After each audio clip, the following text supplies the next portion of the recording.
king was taking an awful risk.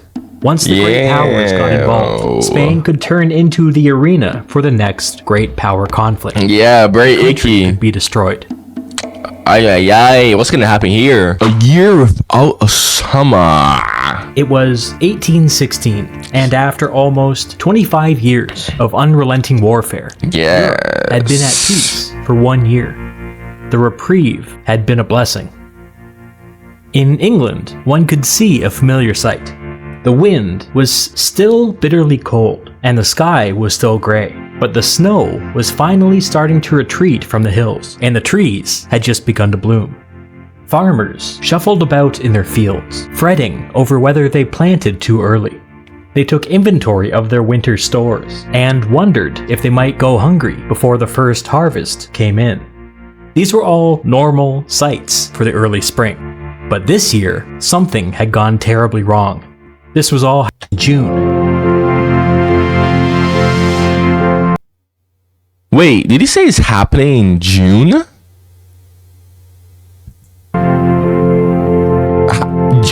Oh, it's happening in June. Oh, I just clocked that. They called it 1816 the year without a summer. It happened for complicated reasons, but basically there was an unlucky combination of volcanic eruptions that altered global weather patterns for 2 or 3 years. In some parts of the world, the changes were relatively minor and went by unnoticed, but in others, the changes were catastrophic. In Europe, they happened to be catastrophic. Oh, wow. That July turned out to be the coldest July on record. That summer turned out to be the coldest summer on record. That decade of the 1810s would be the coldest decade in 500 years, all the way back to the 1300s. You might be thinking to yourself, okay, so it was unusually cold. But the problem wasn't just that it was cold. The problem was that nothing grew. Most plants don't really grow unless the temperature is above 10 degrees Celsius. In London, England, it's below 10 degrees for about 66 days on the average year. In 1816, it was below 10 degrees for 146 days. Whoa, that's more than there double. Were significant non-growing periods scattered throughout the spring and into the summer. That fact alone would have been enough, but there was another issue. The changes to the weather caused most of Europe to be unusually overcast and rainy. Farmers in France usually had to deal with 8 days of rain per month in the summer. In 1816, they had 20 days of rain per month. Hey, I mean, I'm used to that. I know. Please do not be a freaking Captain Obvious nerd emoji. Okay, it was a joke, because I live in a tropical environment all my life in the Caribbean, and I live in freaking Florida right now. So yes, I know. Okay, do not be a nerd emoji, please. In England, crops had just begun to sprout when they got 8 straight weeks of rain. The rain led to Typical flooding, England. and wherever there was flooding, crops failed. Northern France and the Netherlands basically turned into one giant swamp. On average, the cold temperatures and the rain pushed the harvest 1 month later than it should have been. In France, it was more like 2 months. Farmers relied on early harvests to replenish their stores and get them through the summer. But this year, with the harvest pushed back a month or more, you instead saw widespread famine in the early summer. Dude, that's crazy to me because, oh man, it's like a delicate process. One thing goes wrong. Oh my goodness. You're telling me that they didn't have like a backup in case something like this happened? You telling me that every single year they relied on this really what seems to be a fragile process? Oh my goodness, man. That is, ugh. It became common to see people picking through abandoned fields that had been lost to flood, eating unripened or rotten plants straight out of the mud. This was how Europe's century of peace began. After 25 years of war, after sending an entire generation to the meat grinder, people were reduced to picking through the fields for rotten food. That What is was it an all for? ugly start, man. The environmental catastrophe was nobody's fault, but people were furious at their own governments for allowing this to happen. And nowhere were they more furious than in France. Of course.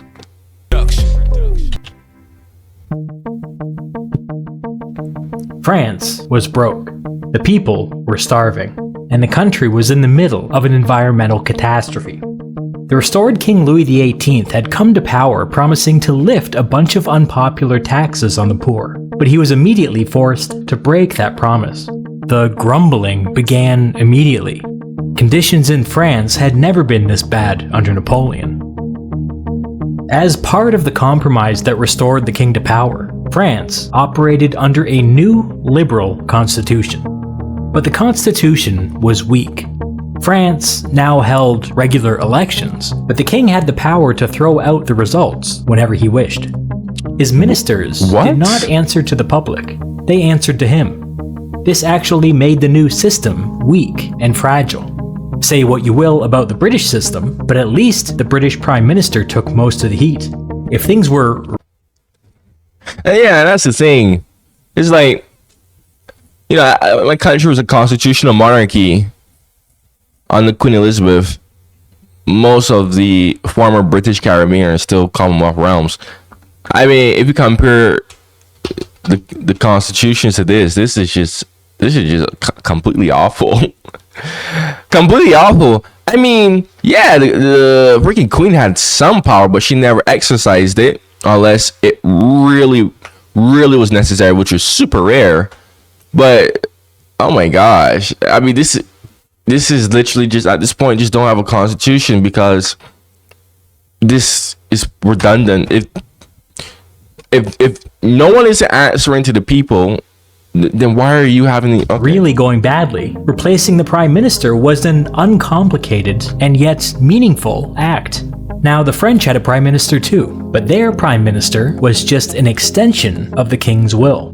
If things were really going badly, replacing the prime minister would not be enough. They may need to replace the king. The restored King Louis XVIII wisely selected a liberal named Richelieu as his first prime minister. The centrists in France at this time were extremely supportive of the new French constitution, were comfortable with many of the reforms of the French Revolution, and also favored the restoration of the monarchy.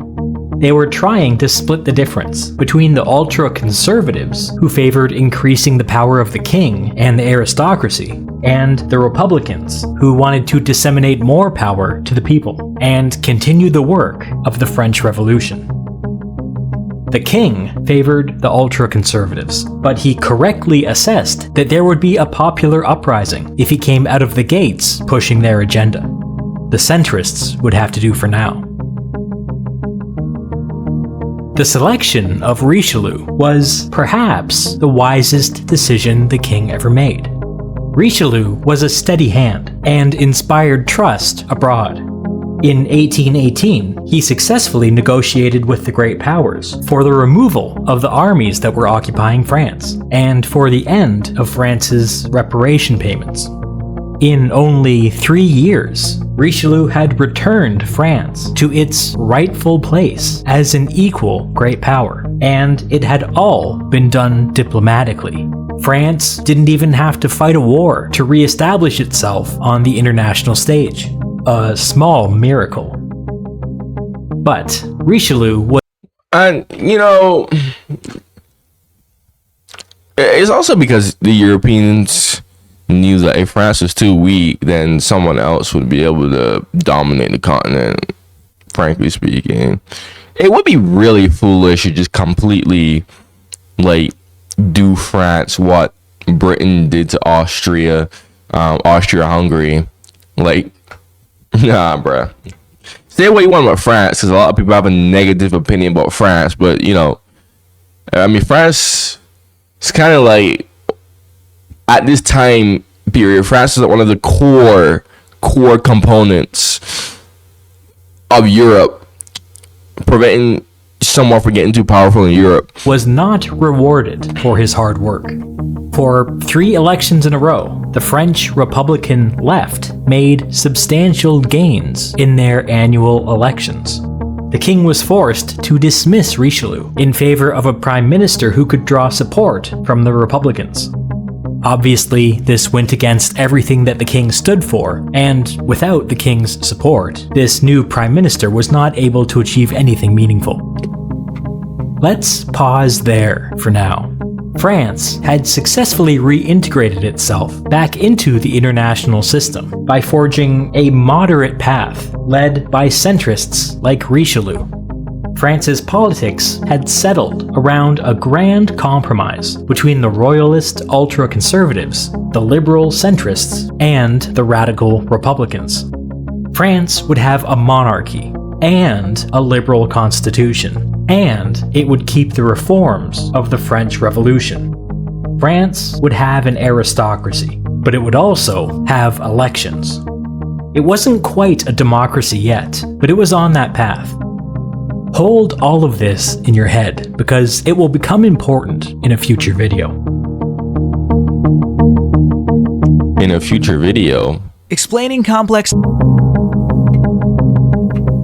While liberalism was taking hold in France, that wasn't necessarily true for the rest of continental Europe. Over in the newly formed German Confederation, German nationalism was on the rise, and the other great powers were getting nervous. The 2 German great powers had different reactions to the nationalist movements within their borders. In the multi-ethnic Austrian Empire, the instinct was to tamp it down. In the mostly German-speaking Prussia, they decided to lean into it. The King of Prussia sent Hardenberg, his prime minister and foreign minister, to meet with Metternich, the chancellor and foreign minister of Austria. The Prussians wanted to reform the German Confederation, to which both Prussia and Austria were members. Riding the wave of German nationalism, the Prussians wanted to revive talks of a united German empire, uniting the German-speaking peoples of Central Europe under one state. This new state would instantly become a new great power, with enough strength on their own to rival France. way more than just France. They can literally dominate any and everyone. You know what I find funny though is how a lot of people, I see a few people who were saying that there was no such thing as Germany until Bismarck came. I'm like, that is the most ignorant thing that I have ever heard. Well, not the most ignorant thing, but that is just extremely ignorant. A lot of people just kind of don't seem to realize how old, like, Germans are. A lot of people seem to confuse the term German a lot. And it's annoying as hell. This is why... Do you notice how he says German-speaking people? Yes, they spoke German, but often they had different nationalities. Now, of course, I'm sure all of you watching this should know this. But I say this because every single time when I look at people and I tell people, yeah, English people are Germans, especially like British people. Well, no, English people. Definitely English people. An actual Celtic person, when they hear that, they know. They very much know that. But whenever I look and say English people are Germans or Dutch people are Germans, which is true, they are. So many people love to say, oh, that's not true, blah, blah, blah. They're their own thing. Yeah, dude, they are. It's just that politically speaking, they just completely diverge. And even then, politically speaking, I mean, you had so many different other German entities within Germany itself, but they still consider themselves German. So, I mean, yeah, were they politically different? Yeah. But they're still German. The only reason why English is way how it is, and it doesn't really seem German as much as it could, even though you could 100% speak English Germanically. You don't need a Latin words in English. You speak English 100% Germanically. The only reason why that is simply because the Normans, and you know, that weird period of time where the court, you know, the kings were speaking French and all that. That's why, I mean, at the end of the day, it still doesn't really change that the English people and Dutch people are Germans, especially Dutch people. Dutch people are, I mean, come on, seriously. The name Dutch is cognate with the word Deutsch. Okay, Deutsch is the word for German in German. Okay, Deutsch. Oh my goodness, that's not a coincidence. Dutch, literally, Google it. I'm not even making this up, bro. Google it right now. What does Dutch mean? It'll say archaic, referring to the people of Germany, which included the Netherlands, bro. Come on, man. Hardenberg proposed that Prussia and Austria roll their territory into this new empire. But if that proved to be impossible, he alternately proposed that they could create a smaller German empire from the various small German states. In this scenario, Prussia and Austria could remain independent and control this new, smaller German empire as allies from the outside. Metternich was horrified by this idea. After such careful and difficult negotiation at the Congress of Vienna to create the German Confederation, Prussia wanted to blow it all up after only 3 years? Why? What was wrong with how the Confederation was working? The German states had agreed to band together for military defense and to resist outside meddling. It was working. Central Europe was at peace.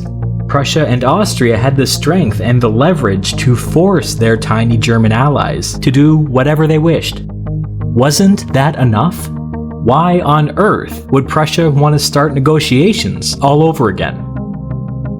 Metternich's analytical mind went to work. Both Prussia and Austria controlled substantial Polish-speaking provinces in the east. If their new German empire was home to a large Polish population, it's obvious what would happen next, isn't it? Poland would ask to join the German Empire. Don't you think the Tsar of Russia would have something to say about that? The Tsar of Russia was the king of Poland, and he had threatened a war in order to pull Poland into Russia's sphere of influence only 3 years earlier. The new German Empire would instantly be on the brink of war. To what purpose? Because a bunch of young Germans in Berlin got caught up in the nationalist mood of the moment and thought that a German empire sounded cool? What a mess. In order... You know what I like about this guy? I like the way how he speaks in his videos. Okay, I really do enjoy that. It like a lot of these videos that I react to, the narrator he speaks kind of in a dull, boring tone, like monotone. But this guy, I mean, the way how he speaks, he makes it so interesting that you just have to pay attention and listen. I don't know if that makes sense, but this guy is probably like the best narrator aside from Epic History TV. That guy is a legend. I'm not gonna like. I don't think anyone could come close to his level. The narrator on that guy is absolutely just mwah, mwah, mwah. But I love his narration, bro. I just love it. Hardenberg and the German nationalists back in Prussia, Metternich proposed some minor reforms to the existing German Confederation so that it might feel a little more like a unified empire. The Confederation would operate a federal secret police to monitor any revolutionary activity. To the same end, freedom of the press would be standardized across the different German states and heavily restricted. Similarly, student associations at universities, traditionally a friendly home to revolutionary thought, would be outlawed across the Confederation. To allow for all of this, the Confederation as a whole would now be able to force individual states to modify their domestic laws in the name of preserving order. Of course, in practice, these modifications would not be coming out of the small German states. The modifications would be coming out of Prussia and Austria. So what was the German Confederation? Was it a country? Because a confederation is a country where there is no centralized government and like to exert the power. The power is within the smaller states. Oh my gosh, I don't even know. I don't even want to wrap my head around that. Look, if you want to explain that to me in the comments, do, because I'm not gonna like lose brain cells right now trying to think about that. All of these reforms have a certain flavor to them, don't they? Metternich was the conservative architect of the post-war order, and it's clear where his priorities lay. His singular focus was on preventing a French-style revolution from breaking out in Germany, an understandable fear, having just lived through 25 years of war. But I would argue that it was a preoccupation that drove him to distraction. We have the advantage of knowing what would happen in the future, and we know that debate over a potential German empire would be one of the key questions of the 19th century. Metternich had no way of knowing this, but there would be 3 wars fought over this issue, to say nothing of the 20th century, my god. I have no idea if Metternich's intervention at this point could have prevented any of those wars, but I do know that Metternich was a lot smarter than me, and when presented with this problem, he totally shrugged it off. He was so distracted thinking about 18th century France that he wasn't really thinking about 19th century Germany.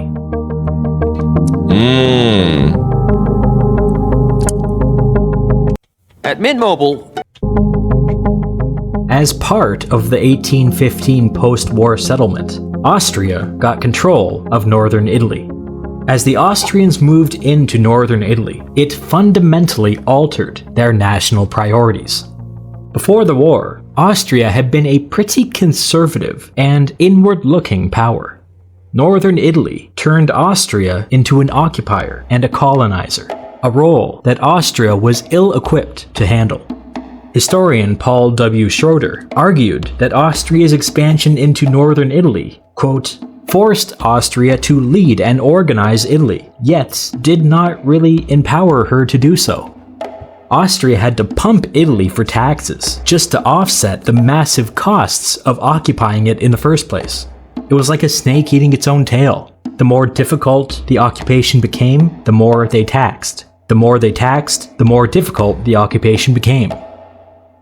Metternich was the mastermind of the occupation of Italy, and as the occupation began to deteriorate, he began to micromanage Italy's domestic policies.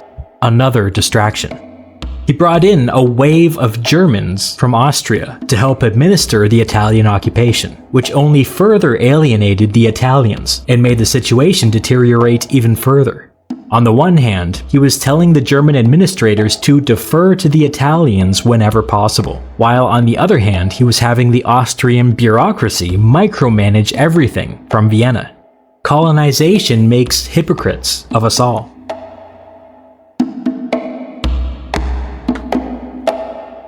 Dissent was growing, and soon Austria found itself sitting atop a genuine nationalist movement calling for Italian unification. This was way more than the Austrians had bargained for. Metternich set up a robust spy network targeting Italian nationalists, but this did not make the Austrians any more popular.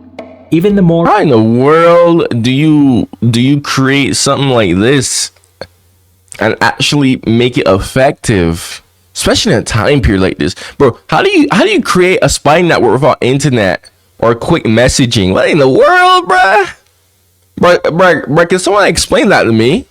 More moderate Italians, who were willing to tolerate the Austrian occupation, began calling for a liberal Italian constitution. This was not a thing that the conservative icon Metternich could contemplate.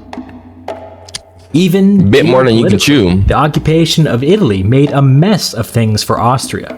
The Italian kingdom of Piedmont had been set up as a kind of neutral buffer state so that Austria and France didn't have to share a border. Wait. I mean, Austria. I mean, they want to influence in Italy so much. They got to it. Now they realize that, oh my goodness, this is too much for me. What? Austrian paranoia over Italian nationalism and their goonish spy network had soured relations with their Italian neighbor. For their own protection, Piedmont sought to establish deeper relations with France. This sent the Austrians into a paranoid tailspin. The French were establishing a beachhead in Italy, in Austria's backyard. Again. Were the French behind the rising tide of Italian nationalism? The occupation of Italy had made Austria totally neurotic. This was a lesson that every great power would have to learn in the 19th century. The Austrian expansion into Italy may have looked good on a map, but the occupation did not generate any income, did not increase. It does not even look good on a map, bro. This border gore is horrendous. Austrian military prowess, and did not benefit Austria geopolitically. In the end, it was a total distraction from the important issues in Europe that were threatening the fragile peace. With Metternich up to his eyeballs with problems of his own making, it would fall to others to prevent the next great power conflict.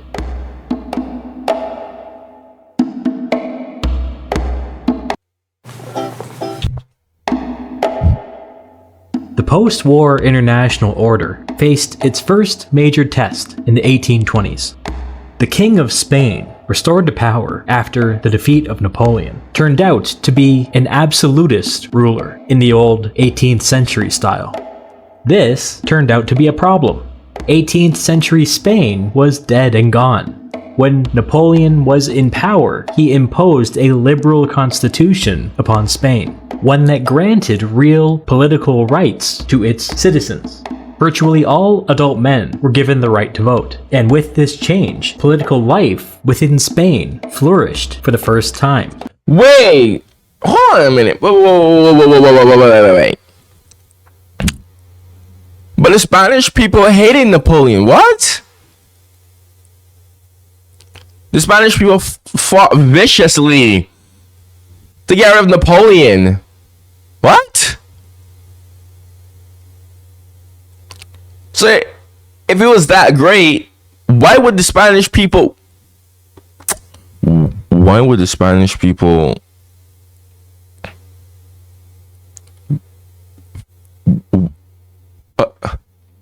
Bro, I swear, this is... Oh my god, bro. Guys, just ask the question in the comment section for me. Like, why would the Spanish people not fight so hard to get rid of Napoleon if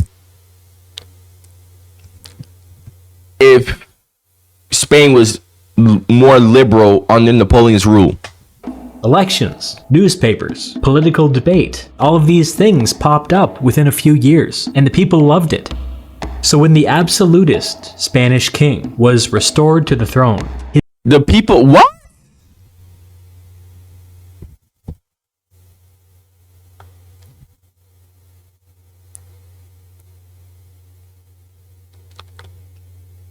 I'm actually losing brain cells. Tear up the Spanish Constitution and return things to how they had been in the 18th century. The Spanish legislature, which was full of proud Spanish liberals who loved their new constitution, were extremely vocal in their opposition.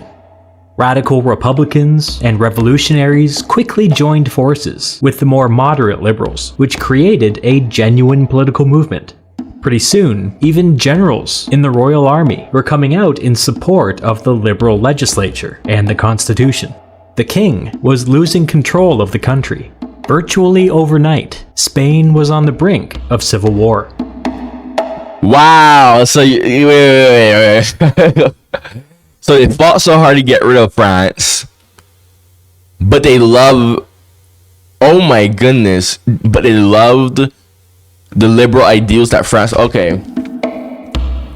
Okay, I need someone to explain that for me, please. Like, actually. Urging of his advisors, the king reluctantly, very reluctantly, stepped back from his position. He would sign on to the liberal constitution. The King of Spain would become significantly less powerful, and most of the business of the country would be run through the Spanish legislature, which would be freely elected by the people. Spain would become one of the most liberal countries in Europe, with stronger political institutions than even Britain. The king said all of that, but he lied. Instead, he began exerting his power by vetoing every little thing that came out of the liberal Spanish legislature. He fired all of his elected liberal ministers and replaced them with unelected men who were only loyal to him. He then appealed to the 5 great powers and called for an international coalition to march into Spain and restore him to his full powers. That's wild, my boy.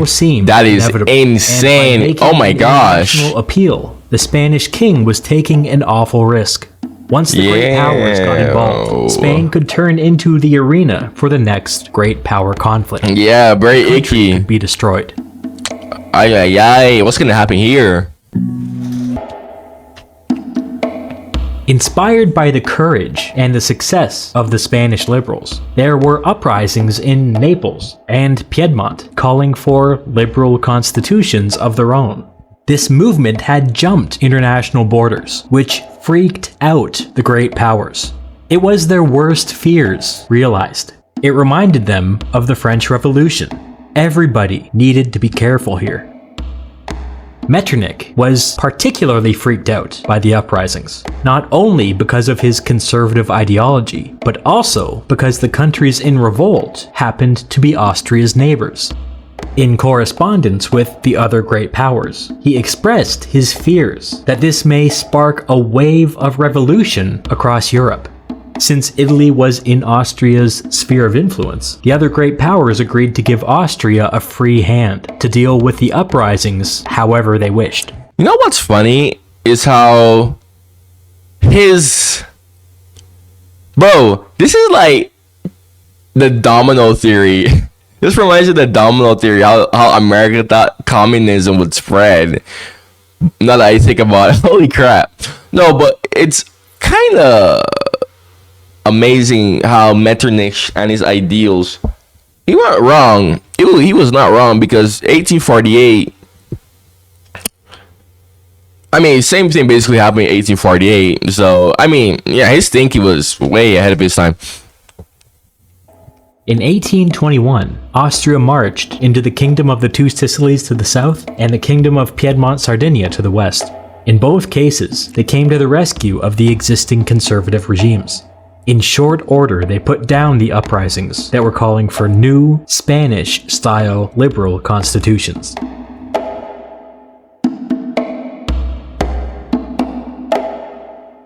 The copycat uprisings were resolved, but the central problem of Spain remained. Of all the great powers, Britain greeted the calls for a Spanish intervention with the most skepticism. The liberals in the British Parliament wholeheartedly supported the Spanish liberals, but even the British conservatives were sympathetic to their cause. They had gone through their own crisis with the monarchy in the 17th century, and even the most hardcore conservatives believed that Britain was better off for it. They viewed what was happening in Spain as part of a natural political evolution that every country must go through at some point. Okay, it's so weird how Britain was really ahead of its time in its political evolution, because even then Britain is still more liberal than most of these countries when you really and truly think about it. And a lot of people, they tend to criticize the British Empire for British Empire bad, blah blah blah blah blah, all that nonsense. But a lot of people never really like go beneath the surface, and they don't really seem to realize how much liberal ideals and how liberal and progressive Britain truly was for its time period, and it was still getting more and more liberal. In my personal in my personal opinion, Britain has gotten a bit too liberal, but still, I mean, and this was very, very, very, very evident in it, the way how they treated slavery. The last reaction that I did of this, I mean, he himself literally explained how slavery was treated, and I mean, yeah, just the slavery wasn't outlawed yet, but it was soon going to be outlawed. And not only that, but again, slavery was outlawed in 1834, which, to compare that to America, the land of the free, slavery was outlawed in the 1860s, and they had to fight a whole civil war. I mean, that goes to show you how progressive Britain really and truly was at this time period. And a lot of people just do not like to give Britain credit for that. All they like to do is to like to say, man, British Empire bad, man, blah, blah, blah. And don't get me wrong, I'm not downplaying the wrongs of what the British Empire did. I'm just giving credit where credit is due. I'm just acknowledging something that I have yet to see anyone acknowledge about Britain at this time period. Let's continue. The Conservatives were in government in Britain, and the Conservative Foreign Secretary, Castlereagh, was dead set against any Spanish intervention. He publicly declared that he had never intended the Quadruple Alliance, by which he meant the four great powers that had brought down Napoleonic France, to be a, quote, union for the government of the world, or for the superintendence of the internal affairs of other states. He argued that the Spanish situation was not a threat to the peace in Europe. Facts. Prime Minister Liverpool agreed. The Emperor of Russia, Tsar Alexander, was on the opposite end of the spectrum. He believed that the uprising in Spain was the result of a coordinated international conspiracy, and that this conspiracy was an active threat to European stability. Bro, what? He was fully... Bro, this man is funny. Sorry, Alexander, bro. You are a funny man. Conspiracy. Mobilize the Russian army and march it all the way across Europe in support of the Spanish king. This freaked everybody out even more than the uprisings in Italy did. Nobody, and I mean nobody, wanted this. Metternich was particularly disturbed. He wanted to restore the Spanish king to his full powers, but not if it meant having the Russian army muddy their boots all over Europe.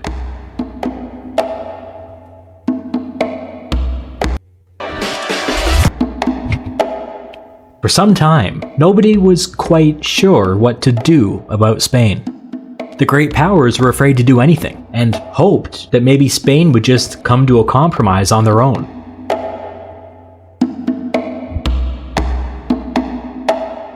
During this pause, something unexpected happened. British Foreign Secretary Castlereagh unexpectedly took his own life. He was replaced by a politician named George Canning. Was he like super depressed? Or didn't he like go mad or something like that? Internationally, the news came as a thunderbolt. Castlereagh and Metternich had a special relationship, and the two were kinda co-authors of the post-war international system. Now, Metternich was on his own. Oh, bloody hell. No idea how this new fellow Canning might approach the post-war settlement.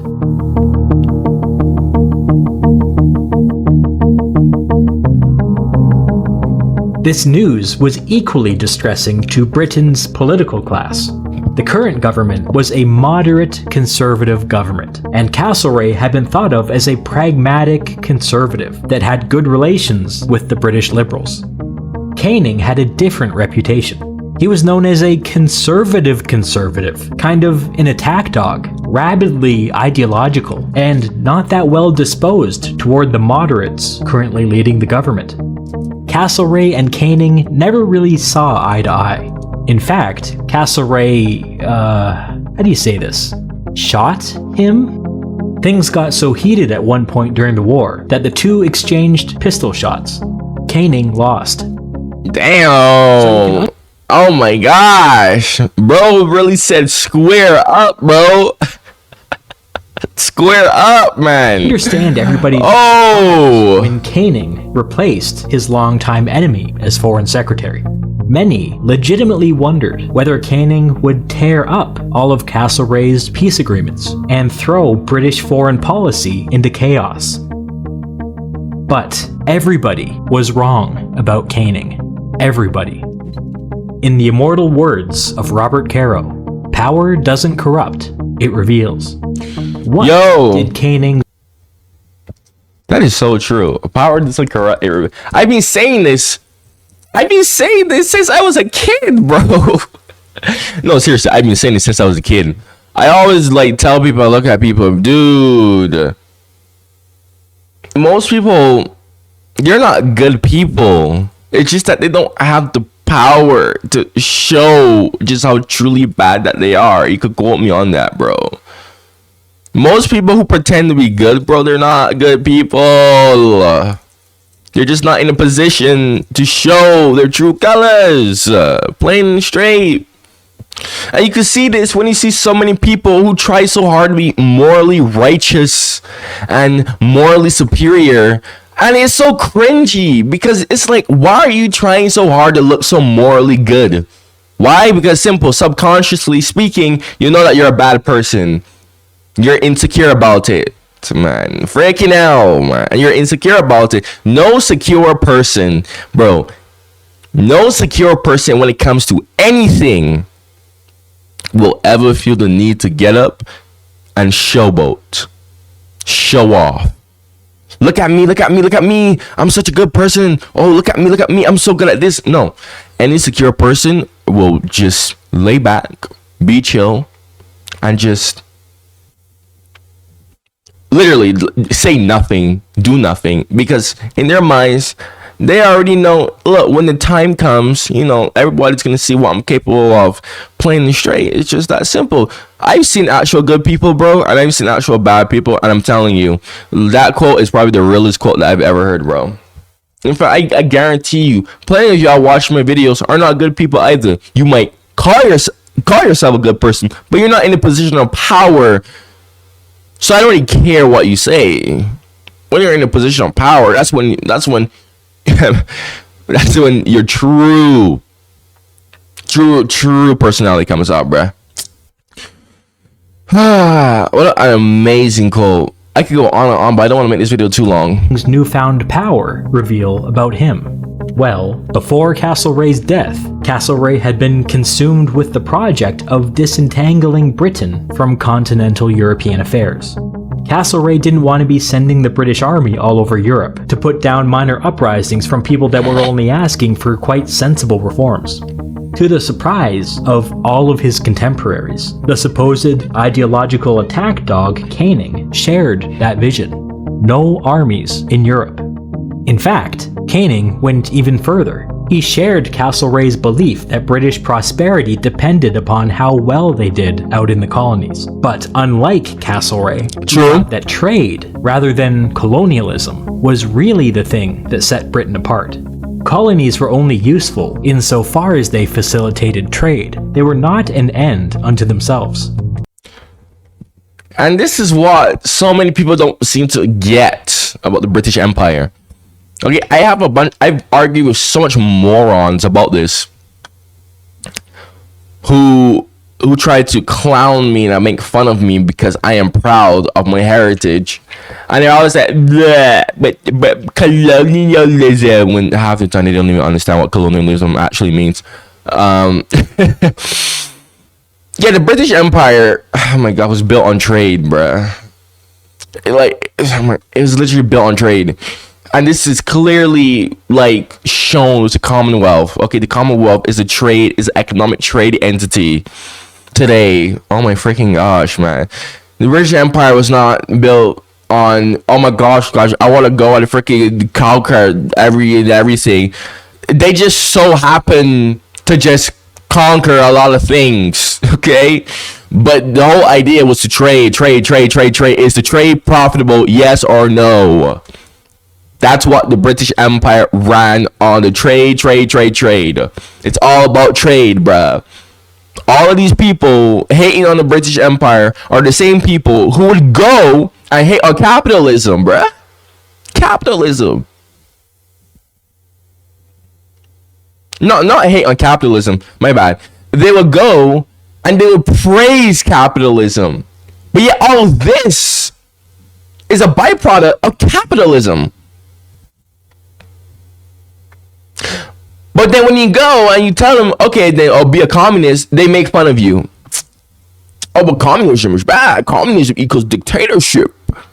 But you see how you start to jumble a whole bunch of things? Bro, that's how ignorant most people are. And it's so freaking annoying. To that end, British interests lay in the pursuit of peace.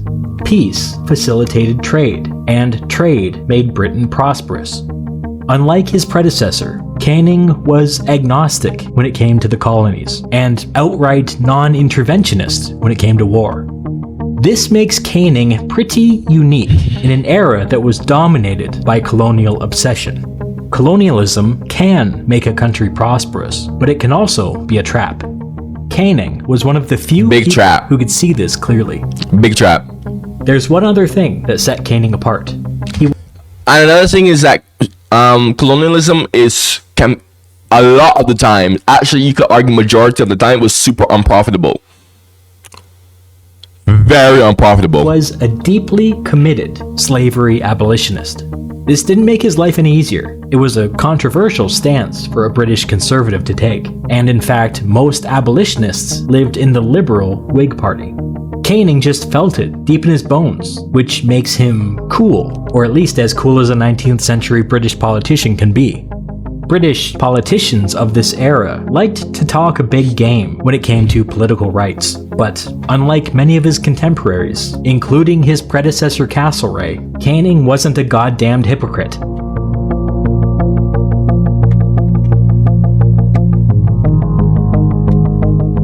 Canning had just become Foreign Secretary when the Spanish crisis finally boiled over. In 1823, the Spanish legislature, backed by the military, removed the king from power. The victorious Spanish Republicans got very excited by this move and began calling for a revolutionary Spanish Republic. This was bad. A Spanish Revolution so soon after the French Revolution threatened to plunge all of Europe into war again. The great powers would have preferred to sit back and wait for Spain to resolve its own crisis, but they couldn't ignore this development. Oh no! France acted first. After briefly consulting with the other great powers, the conservative King of France sent the French army into Spain. Every other great power signed off on this intervention. Everyone except Britain. Metternich signed off on the intervention, but he wasn't happy about it. The international system was on the brink of collapse. One false move, and all of Europe would be at war.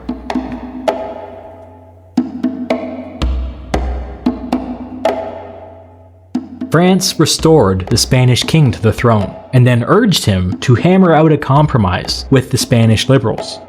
This was their big plan to resolve the crisis. Give the king everything he wanted, and then say, "Pretty please, will you do the thing that you have been refusing to do all along?"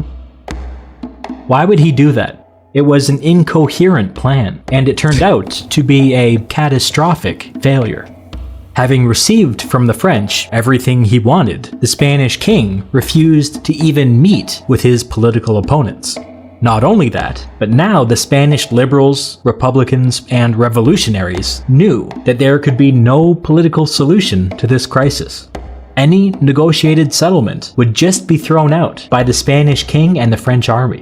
Now the only way forward was through force of arms. It really was a boneheaded move by the French. They had hoped to force a compromise, but instead, they had picked sides in a civil war and were now stuck occupying parts of Spain. Uh-oh. Does that sound familiar? And she lives. This was the first great test for the new British Foreign Secretary Canning. In a speech before Parliament, he reaffirmed British neutrality over this matter, but noted at the end of his speech that he dearly hoped that the Spanish liberals would be victorious in their struggle against the tyrannical Spanish king and the French army. This was a shocking statement to the other great powers. They had all assumed that they were all on the same page, but apparently not. Apparently, the conservative government in Britain was sympathetic to the Spanish liberals and republicans and revolutionaries. It was a clever move by Canning. It sent a strong signal to the other powers that they could not necessarily count on British support if they wanted to march all over Europe, putting down liberal uprisings. If they pulled a stunt like this again, they might find Britain on the other side of the fight. British liberals, who up until now had looked at Canning with trepidation, heaped praise upon the conservative Foreign Secretary for orienting Britain as a defender of liberal movements all across Europe. British liberals were now confident that they had one of their own in the Foreign Office. Out on the streets, the people rushed to support Canning's declaration. Only 8 years after the end of the Napoleonic Wars, the question on everybody's mind was, would France's recklessness lead to another great power conflict? The consensus on the streets was that by standing up to France and those other European tyrants who were eager to invade their neighbors over petty political disputes, Canning was the only person working to prevent another war. This made him unexpectedly popular with the British people. Before the speech, there had been a whisper campaign to remove Canning from power. After the speech, he was untouchable. What an absolute genius, bruh. How is this gonna end? In the midst of all the chaos, something special was happening out in the Spanish colonies. In rapid-fire succession, the following Spanish colonies declared independence: Guatemala, El Salvador, Honduras, Nicaragua, Costa Rica, and Peru. Ecuador, Bolivia, and Uruguay would declare independence a little bit later, as would the Portuguese colony of Brazil. South America was having a moment, you might say. While all of this was going on, the Spanish king, backed by France, refused to negotiate with any of the South American revolutionaries. He refused to make even symbolic concessions that might have kept them under the Spanish crown. Canning saw an opportunity. He wanted Britain to be the first to recognize these newly independent states. He believed that having some friends in South America might prove to be a useful counterbalance against any other power trying to push into the region. And there was one other thing. Canning mistrusted the French. When it came to Spain, their true intentions were not yet clear. Why would they recklessly march into Spain like that? It made no sense. Canning feared that they would try to restart the lost French Empire by seizing all of Spain's colonies in the name of stability.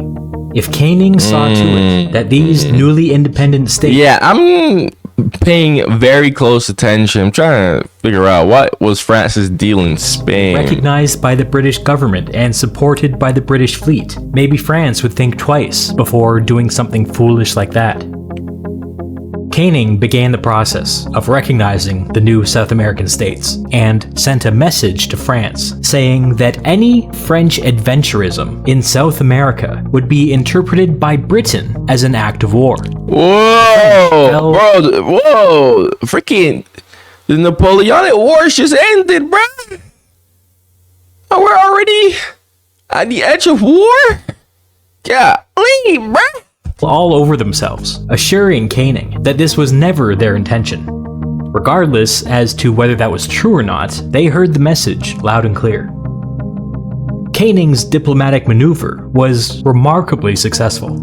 At a later international conference, the question of reconquering Spain's lost colonies was floated. When France informed the other great powers of Britain's threat, the matter was immediately dropped. Canning's threat worked. Peace in South America was preserved at no cost to Britain.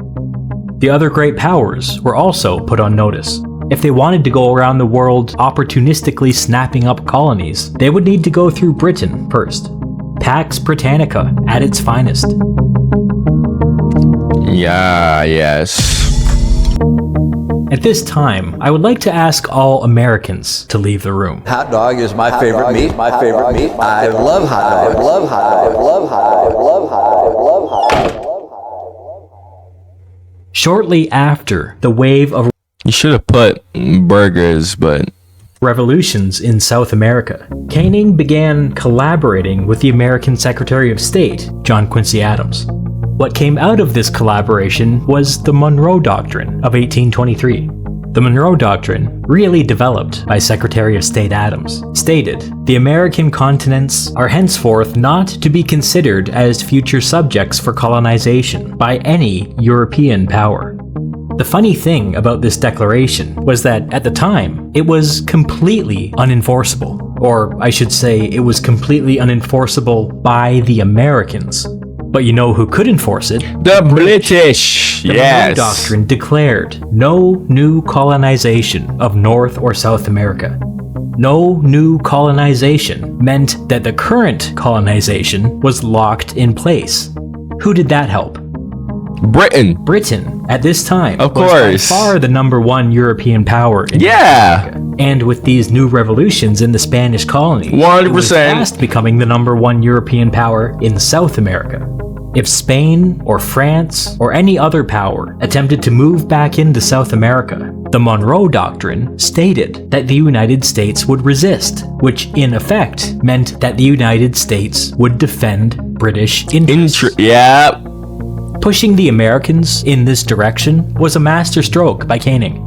They didn't really understand at the time that this declaration committed the American Navy to defending British sugar plantations on Jamaica, but it did. And in exchange for this, the British gave the Americans nothing.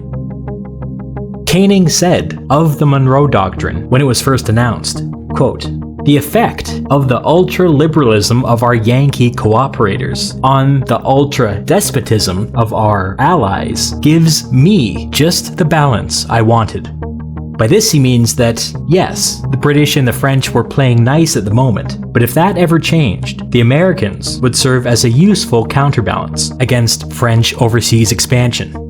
Canning felt free to speak more plainly a year later, after all the dust had settled.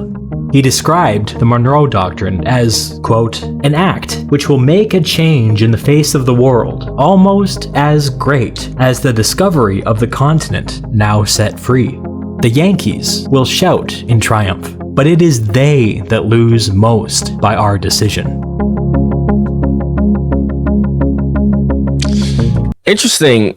I mean, in the end,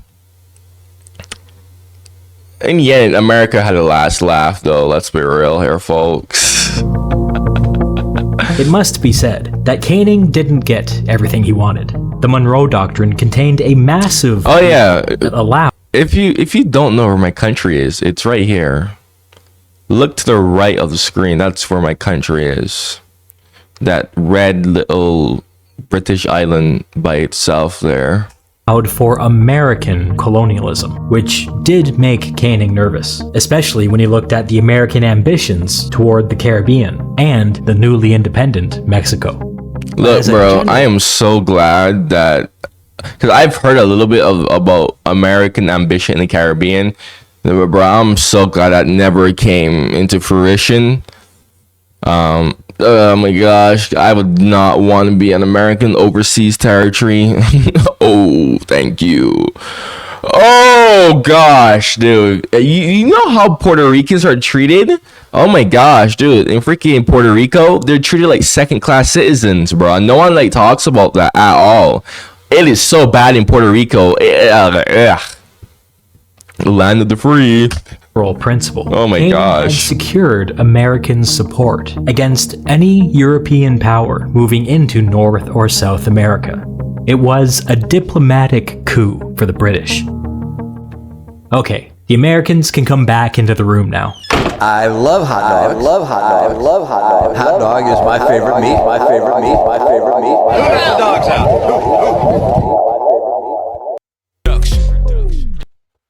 The great powers never went to war over Spain, but it was a very near thing. France would end their misguided occupation after 5 years, and political instability within Spain would persist for the next 40 years, or 80 years, or 120 years, or let's just say that political instability within Spain would persist. However, the Spanish crisis proved that the post-war peace was more fragile than anybody realized. The great powers walked away having learned several lessons. First, Metternich was beginning to lose his grip on Europe. He had been the great man during the post-war settlement, but after 8 years, he was becoming increasingly distracted by the Austrian occupation of Italy and by the festering issues within the German Confederation. The international system that he had helped design was still intact, but with France's reckless invasion of Spain, it had entered a new phase. One where he was no longer the main character. Uh-oh! Second, No! Britain, under Canning's stewardship, had fully emerged as the greatest of the great powers. The Spanish crisis taught everybody that when Britain put its foot down, every other great power hesitated. It was a new world. And then, lastly, there was France. What to say about France? They got off to such a good start by successfully reintegrating themselves back into the international system under Richelieu. But after that, it seems like they were bonked over the head with an idiot stick. Well, in a way, they were. I've talked around this point up until now, but right around the time that France recklessly invaded Spain, the government of France underwent an abrupt ideological shift.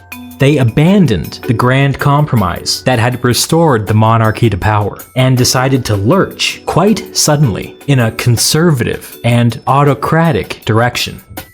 Don't worry, we all know what happens to that. This decision set up a chain of events in France that would have profound consequences for the rest of the 19th century.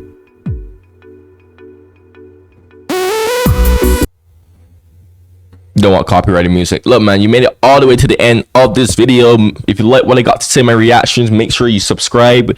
Go like the video so that, you know, the algorithm can see, because you made it all the way to the end, man. Come on, just, you know, like the video. Make sure, don't forget that. Go check out my other reactions on my channel. If you have any other things, suggestions that you want me to react to, go and tell me in the comments, all right? Thank you for watching, man. Goodbye.